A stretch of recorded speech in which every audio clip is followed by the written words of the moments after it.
and of course epidermoid. And there are other lesions related to bones, cerebellum, fourth ventricle lesions. And I'll just show you a couple of pitfalls and pearls where I personally have learned few things to consider whenever I report some atypical lesions.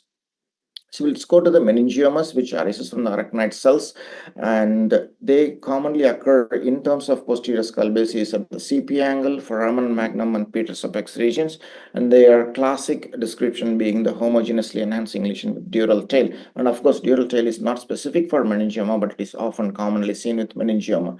Let's look at one of the classic examples here. We can see a T2 low signal lesion showing a prominent mushroom-shaped appearance with the dural tail sign. The enhancement extends into the internal auditory canal, but the auditory canal is, or the meatus is not widened. And we also know that anatomically the meningeal layers actually enters into the internal auditory canal, and therefore meningiomas do extend into internal auditory canal, and therefore sometimes for the unaware, sometimes it can mimic like an acoustic schona, which is being the most common lesion in this area. So we have to be careful to appreciate that the normal appearing internal acoustic meatus, which is not eroded or widened, and therefore and the appearances of the mushroom shaped and the presence of dural tail will help us to home in on this differential diagnosis more in favor of a meningioma, which was proved to be one. Another example of a classic meningioma here at the left CP angle lesion going into the Peters apex, involving in the Meckel's cave, and of course having a little bit of dural enhancement in the along the posterior fossa.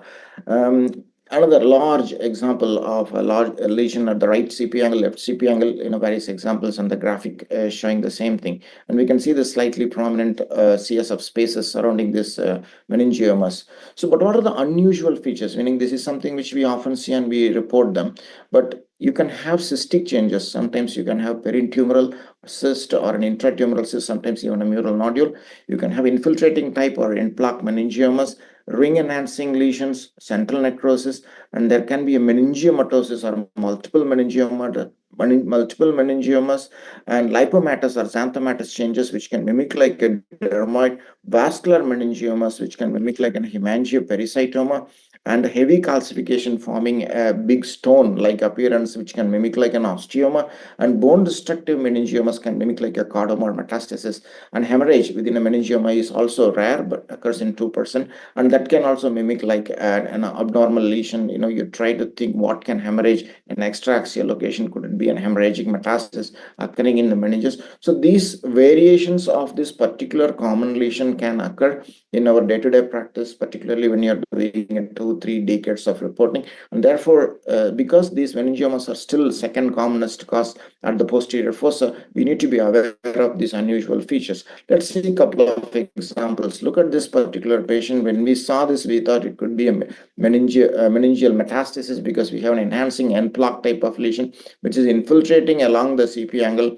and then going further inferiorly into the jugular fossa as well as at the skull base, and it was proved to be a meningioma. And we can see that they're thickening of the tentorium and enhancement, and it's going into the foramen magnum as well as into the jugular fossa, forming an enhancing mass-like lesion. And this was again a meningioma.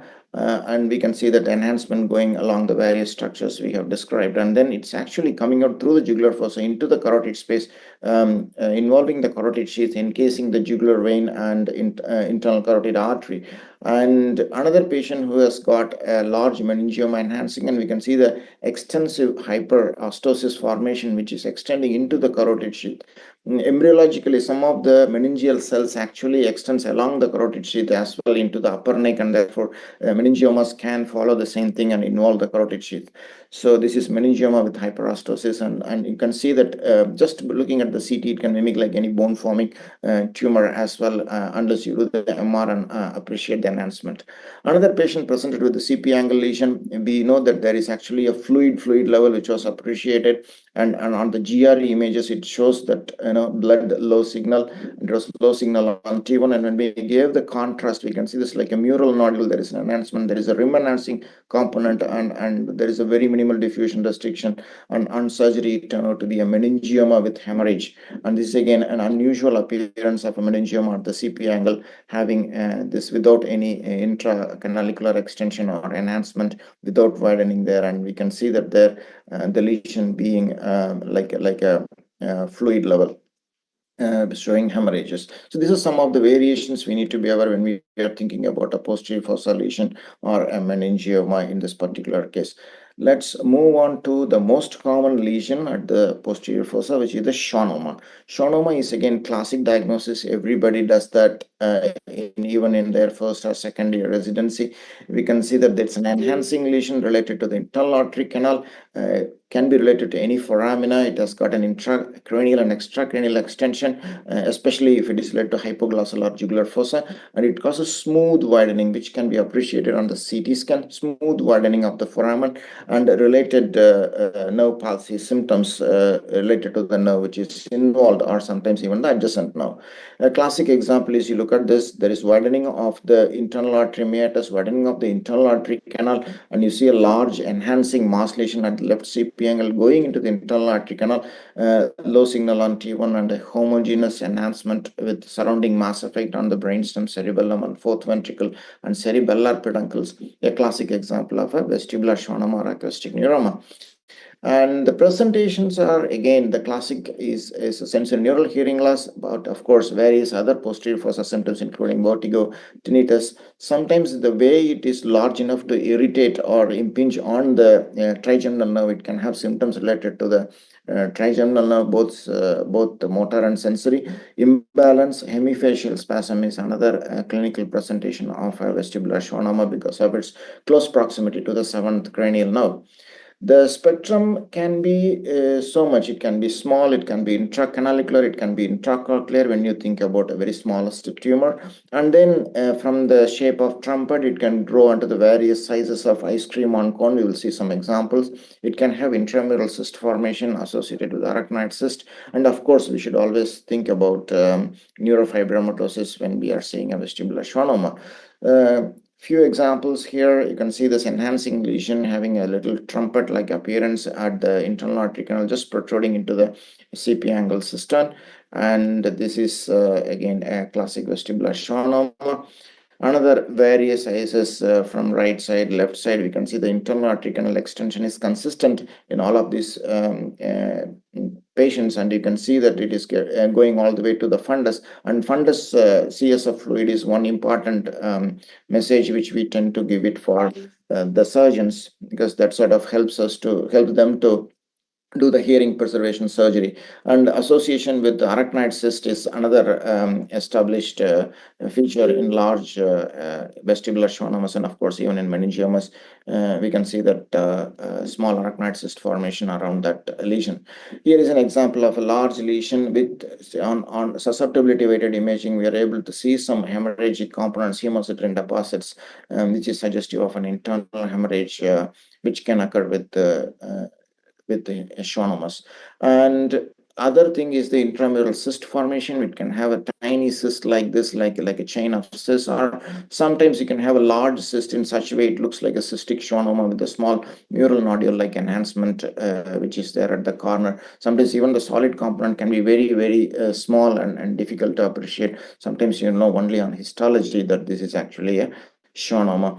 Another example of a schwannoma which was growing into the CP angle, but superiorly it is irritating the fifth cranial nerve, and this patient was not appreciating his hearing loss, but more of a sensory symptom or paresthesia along the margin of the mandible, along the mandibular division of the trigeminal nerve. That was the presentation, and then during the routine clinical examination, they actually discovered one side hearing loss, which often sometimes not appreciated by many patients because the other ear compensates. This is a 61-year-old male presented with right sensory neural hearing loss and tinnitus. As we can see, there is a very small enhancing lesion at the right internal artery canal, intracanalicular vestibular schwannoma, and very, very small lesion, as you can see. And this is a very small lesion at the fundus. Now it is actually invading into the basal turn of cochlea. Again, intracochlear extension of a vestibular schwannoma is an important feature to appreciate.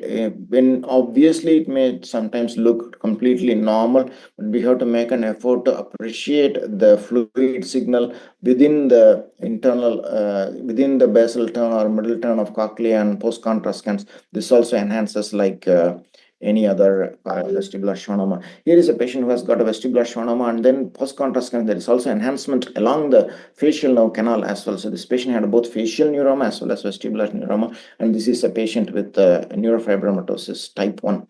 And another patient, this is again a classic major criteria for diagnosing NF2. I think most of our radiologists head and neck will have this in their collections. Bilateral vestibular schwannomas, another example of a bilateral vestibular schwannoma in a patient with NF2 with the family history. So the treatment options is small tumors. There are still many surgeons tend to observe and serial follow because sometimes they do not grow, they stabilize. And surgeons, when they approach for surgery, particularly large lesions, particularly when it is causing mass effect, middle cranial fossa approach, translabyrinthine and suboccipital approaches, the surgeon need to know, is there any high rating jugular vein, how is the pneumatization of the temporal bone around the internal artery canal, and of course the presence of fundal fluid at the internal artery canal, a good correlation with hearing preservation after microsurgery. So these three are important, for which we need both CT and MR. So it's important that any posterior fossa lesions, when they're going for surgery, both CT and MR are reported by the same radiologist to ensure that by the information for the surgeon is given accordingly. And of course, gamma knife has reduced number of surgeries in many of these patients, stereotactic radiosurgery, depending upon the institutions and guidelines, and lesions between 2.5 to 3 centimeter or less than that, or undergoes gamma knife stereotactic radiosurgery, which helps to arrest the growth and needs pediatric and periodic follow-up imaging. Drugs, there is a monoclonal antibody which has been tried experimentally, especially in NF2 patients. There are a few more drugs which has come, but still they have not reached any mainstream management, still under experimental stage and trials. And now we are in the neuromas. Let's complete the neuromas. Now it's a 30-year-old with dysphagia. This is a classic final year MD radiology, or I think board question, where this patient has got a typical retrostyloid mass where the styloid process displaced anteriorly. You see a poorly enhancing mass lesion, and then you see this hemitongue atrophy, which is fatty infiltration, the classic example of a hypoglossal nerve involvement, and therefore this represents a hypoglossal nerve schwannoma. So once this is something which is very useful for the examiner to understand the pickup and the assessment of the cranial nerves for understanding by the resident. And we can see that again on the MRI, we can see this high signal fat infiltrating the hemitongue, and of course the lesion at the carotid space, and on the sagittal plane we can see the extension of this carotid space lesion into the hypoglossal canal, into the posterior fossa. This is a large hypoglossal schwannoma with prominent extracranial component and presenting with symptoms related to that. Coming to the third commonest lesion at the posterior fossa is the epidermoid cyst, which typically described in every textbook as an insinuating appearance, which shows diffusion restriction and low signal on T1, high signal on T2, very minimal marginal enhancement, if at all, following contrast. It causes mass effect without invasion, and again the symptoms again related to the posterior fossa structures like hearing loss, tinnitus, facial pulses, hemifacial spasms, and trigeminal neuralgias. And again, you see a lesion which looks like on the T2 weighted image, like a fluid signal lesion causing lobulated indentations. And the diffusion is the one key which shows complete restriction consistent with epidermoid cyst, as we can see from the graphical region. It just goes wherever there is a space, and it can be very, very large. The rare features which has been described in the literature is the high signal T1 changes and low signal on T2 changes, and again, due to debris and keratin and crystals of cholesterol, it can be low signal as well. It can have enhancement in certain areas like granulation tissues and vascularity is there. It can burrow into the brainstem and causes hemifacial spasm and trigeminal neuralgia. Hemiparesis has been established as a symptom occasionally, and of course, very, very rare for it to undergo malignant degeneration. Another example of a epidermoid cyst which presented as a hemifacial spasm, as you can see, there is a CP angle lesion which is there closely related to the various nerves, showing diffusion restriction and no significant enhancement at all following contrast in this area. And so once we know that we are able to diagnose the variants and the usual appearances of schwannoma, meningioma, and epidermoid cyst, we are covering almost 95 to 97% of posterior fossa lesions. So this is the time if somebody gets asleep, they can go to the sleep. All the others are rare. So uncommon and rare lesions are, of course, it again overlaps with the middle and anterior cranial fossa structures, bone lesions, chordomas and chondrosarcomas, metastasis, cerebellar masses, CSF fat and vascular lesions, meningitis, meningeal thickening like tuberculosis or neurosarcoid, jugular fossa lesions, especially glomus, endolymphatic sac tumor unique to posterior fossa, and of course, various syndromes including NF and VHL are important to consider. And rare lesions like perineal spread and Ewing's and all the other bone lesions can occur in this area. So looking at the large clival chordoma, which is fascinating structure for all of us to show. As you can see, it's going all the way to the posterior fossa from the clivus and then causing mass effect and compression of the brainstem. And a glomus tumor is again an enhancing lesion which is located at the skull base at the jugular fossa, and we can see that the glomus tumor which is going eroding the skull base going into the middle ear, glomus jugulotympanicum. We can see the typical flow voids in this post contrast scans as well, and that's the graphic description which sort of involves the entire jugular fossa and its related nerves and vessels. This was actually thought to be an invasive lesion, and this was turned out to be a metastasis, but a chondrosarcoma with small specks of possible cartilage may be present within this lesion, and location at the petromastoid at the clival petroclival suture. But this was turned out to be a metastasis. Another patient, just testing the clinician, testing the resident, just showing this lesion, he will obviously say wanted to look at the IAC, meningiomas, and other causes as the differential diagnosis neuromas.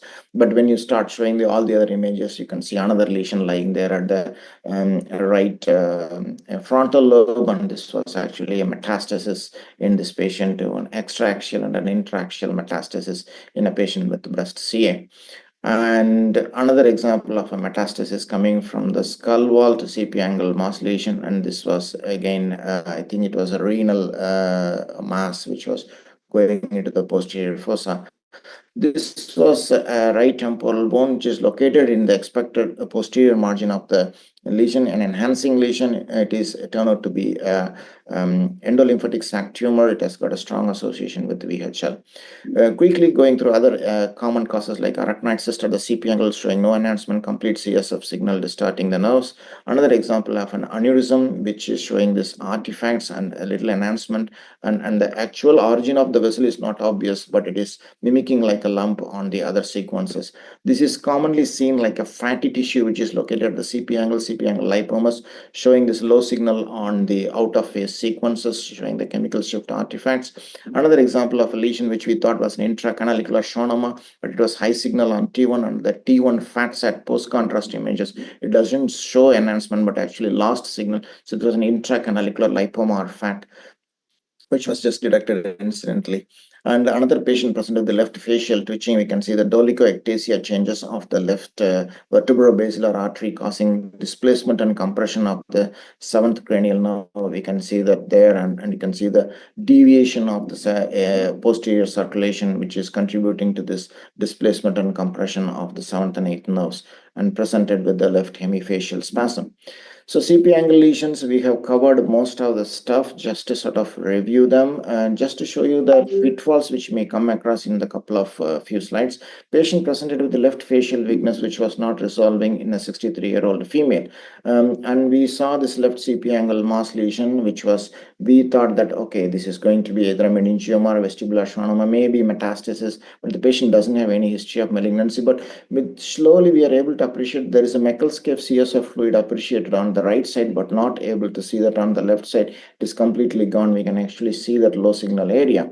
So, and this patient 18 years before actually had an MRI for various other reasons for which we are able to establish that this was actually a new lesion because completely normal MRI on the previous occasion, exactly 18 or 24 months prior. And then following which we are able to do the CT as well as MR and post contrast. We can see the smooth widening of the foramen ovale.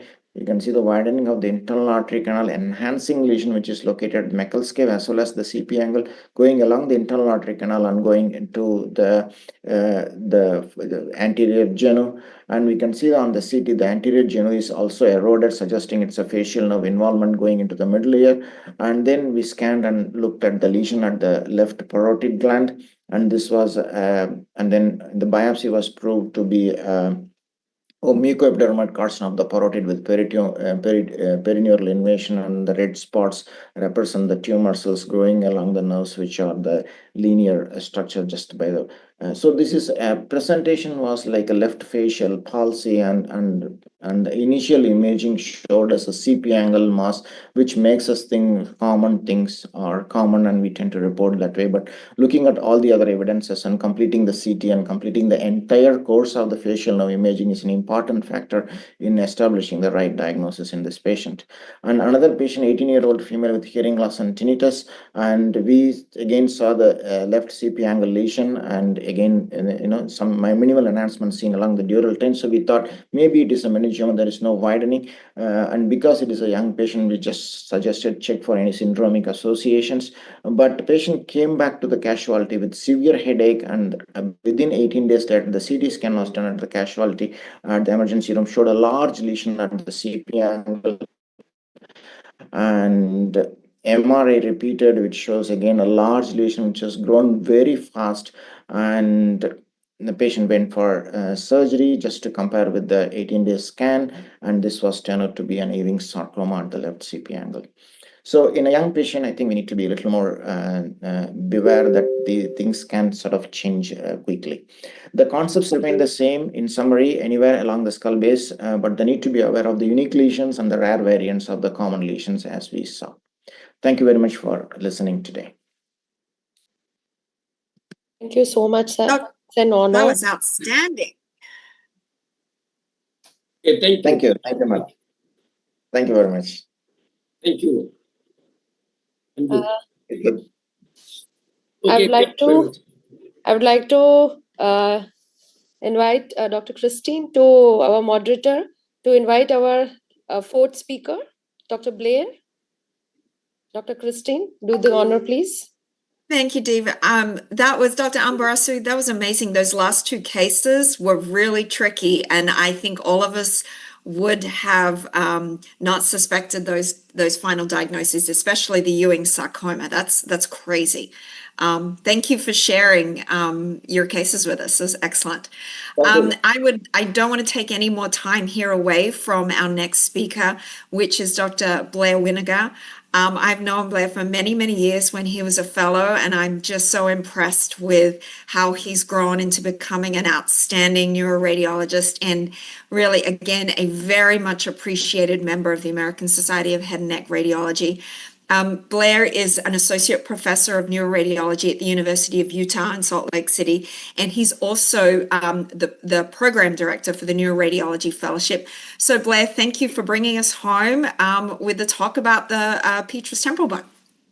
Yes, thank you, Christine. And I want to thank the ASH&R and ISH&R for putting this together. There's been some amazing talks. I'm glad we're able to share, these great